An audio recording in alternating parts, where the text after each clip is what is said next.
हलचल खबर, शक से सच तक। नमस्कार, मैं हूं फखरुज़्ज़मा और आप देख रहे हैं हलचल खबर। अभी हमारे साथ आम आदमी पार्टी से लखनऊ के माइनॉरिटी सेल के प्रदेश महासचिव मोहम्मद रेहान साहब हमारे साथ मौजूद हैं। सबसे पहले तो मैं उनका अपने चैनल हलचल खबर में स्वागत करता हूं। बहुत बहुत शुक्रिया। आपके जितने भी देखने वाले और चाहने वाले हैं सबको मेरी तरफ से सलाम अलैकुम, नमस्कार, जय हिंद। अभी इलेक्शन, उत्तर प्रदेश में इलेक्शन का माहौल है और यहाँ पे 3 चरणों के इलेक्शन खत्म हो चुके हैं। तो यहाँ पे आपको क्या लगता है, यहाँ पे किनकी सरकार बनने वाली? देखिए, सरकार किसकी बनेगी ये तो भविष्य के गोद में है लेकिन उत्तर प्रदेश की जनता ने पिछले 5 साल में जो झेला है, चाहे वो कोरोना महामारी से लोगों की मौत हो, सड़ी हुई लाशें हो, नदी में तैरती लाशें हो, चाहे वो महंगाई की मार हो, चाहे खुले हुए मवेशियों का मामला हो, लोग अब त्रस्त हो चुके हैं। उन्होंने मन बना लिया है कि ये सरकार बदलनी है। किसकी सरकार आएगी वो फैसला जनता पे हम छोड़ रहे हैं और इंशाल्लाह जो जुल्म की जो राज है वो खत्म होगा। जनता ने मन बना लिया है। और ये उत्तर प्रदेश में जो चुनावी माहौल है, इसमें सभी पार्टियों की अपनी अपनी तैयारी है। तो आपकी पार्टी की क्या तैयारी है? देखिए, पिछले 2.5 साल में हमने उत्तर प्रदेश में बहुत तैयारी की है और हमारे एक भी पार्षद ना होते हुए हम इतने वोकल रहे हैं हर मुद्दे पे। हमारे उत्तर प्रदेश विभागीय राज्यसभा सांसद संजय भैया हर मुद्दों पे उन्होंने बोला है। मुख्यमंत्री जी ने उनके ऊपर 21 मुकदमे दर्ज किए सिर्फ बोलने की वजह से।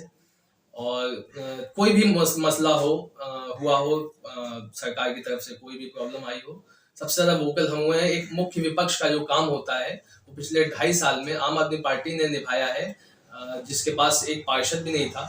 और पिछले जिला पंचायत चुनाव में हमने मजबूती से अपने कैंडिडेट खड़े किए, जिसमें हमने 83 जिला पंचायत सदस्य हमारे जीत के आए और पूरे उत्तर प्रदेश से हमें 40 लाख तकरीबन वोट मिले।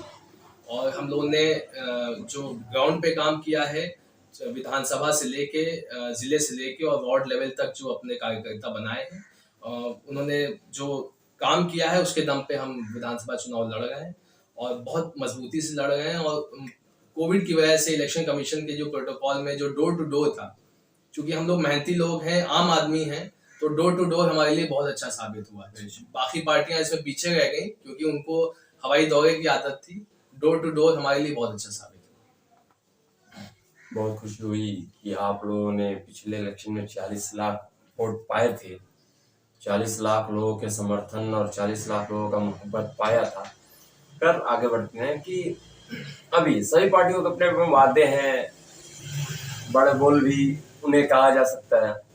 तो आपकी पार्टी का क्या वादा है जनता से कि अगर आपकी पार्टी के लोग जीतते हैं या सरकार में जैसे भी वो होगा, आपका मैनिफेस्टो क्या है?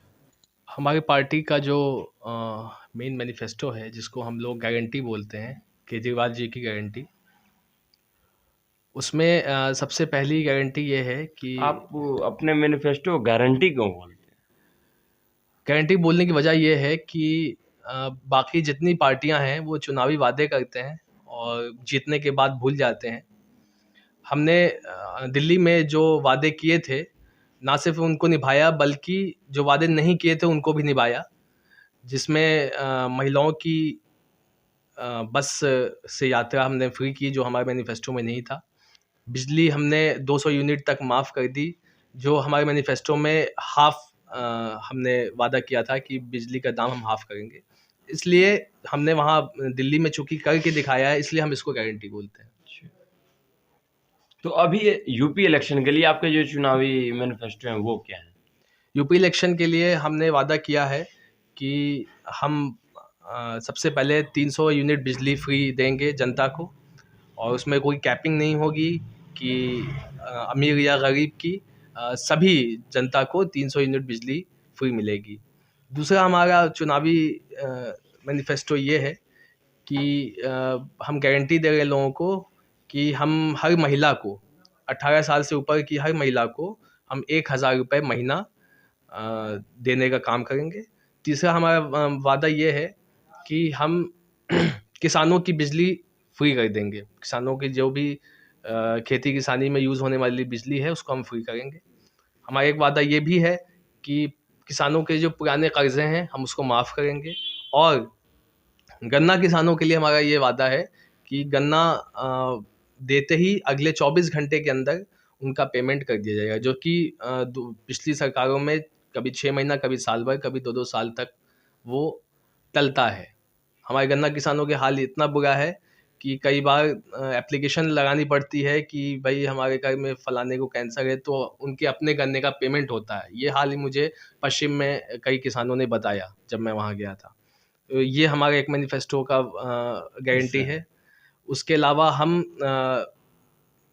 हर साल 10 लाख नौकरियां देंगे युवाओं को, और जिनको नौकरियां जब तक नहीं मिलेगी उनको 5,000 रुपये बेरोजगारी भत्ता हर महीने हमारी गवर्नमेंट देने का काम करेगी।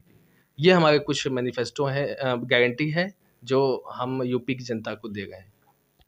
यूपी के जनता के लिए आपके मैनिफेस्टोज के जो अहम हिस्से हैं, अहम मुद्दे जो हैं, और मैं यूपी इलेक्शन का जो ग्राउंड रिपोर्टिंग कई जगहों पे किया, वहाँ पे ख़ास तौर से अभी एक बहुत बड़ा मुद्दा चल रहा है, वो है आपके साढ़ को लेकर। किसानों को उनके अनाज बर्बाद हो जा रहा है, तबाही का सामना करना पड़ा, तो उसके लिए आपका ये कोई? देखिए, डेफिनेटली जो उत्तर प्रदेश में छुट्टा जानवरों का जो मुद्दा है ये बहुत बड़ा मुद्दा है, और शहरों में रहने वाले शायद इसको उतना ना समझ पाएँ जितना गांव में हम लोग ग्राउंड पे जब गए, लोगों से मिले, किसानों से मिले, तो उन्होंने हमें भी यही फीडबैक दिया कि गवर्नमेंट ने उनसे वादा किया था कि उनकी आय दोगुनी होगी। ये छुट्टे सांड की वजह से उनकी जो आय आनी थी वो भी आधी हो गई है, क्योंकि खेत में छुट्टा जानवर उनके अनाज चर जाते हैं और उनको रात रात भर अपना खेत बचाना पड़ता है। ये बहुत एक बड़ा मुद्दा है, और डेफिनेटली हम आने पर जो छुट्टा जानवर हैं उनको हम रेगुलेट करेंगे और इस पे काम होगा। अच्छा, आप माइनॉरिटी सेल के प्रदेश सचिव हैं जी। तो माइनॉरिटीज के लिए आपके गवर्नमेंट में क्या फायदे होंगे? देखिए, हमारी पार्टी का शुरुआत से ये ध्येय रहा है कि जो बाबा साहब भीमराव अम्बेडकर का संविधान कहता है, हम उसका अक्षरशः पालन करने की कोशिश करें। हमारे संविधान में हर एक इंसान को बराबर की गारंटी मिली है। अगर मैं मोहम्मद रेहान, मेरे वोट की कीमत 1 वोट की है, तो हमारे दोस्त सुनील यादव या राजेश भैया के वोट की कीमत भी 1 ही वोट की है। ये संविधान हमें गारंटी देता है। तो हमारी पार्टी की हमेशा से ये कोशिश रही है कि चाहे कोई भी हो, हिंदू, मुसलमान, अगड़ा पिछड़ा, जो भी इन लोगों ने बांट रखे हैं, सभी के हुकूक की हम बात करें और सभी के हुकूक मिले, और जिनके साथ कोई भी जुल्म हुआ है उनके साथ न्याय हो। जी, बहुत बहुत शुक्रिया आपका रेहान साहब, आपने अपना कीमती समय में दिया। शुक्रिया।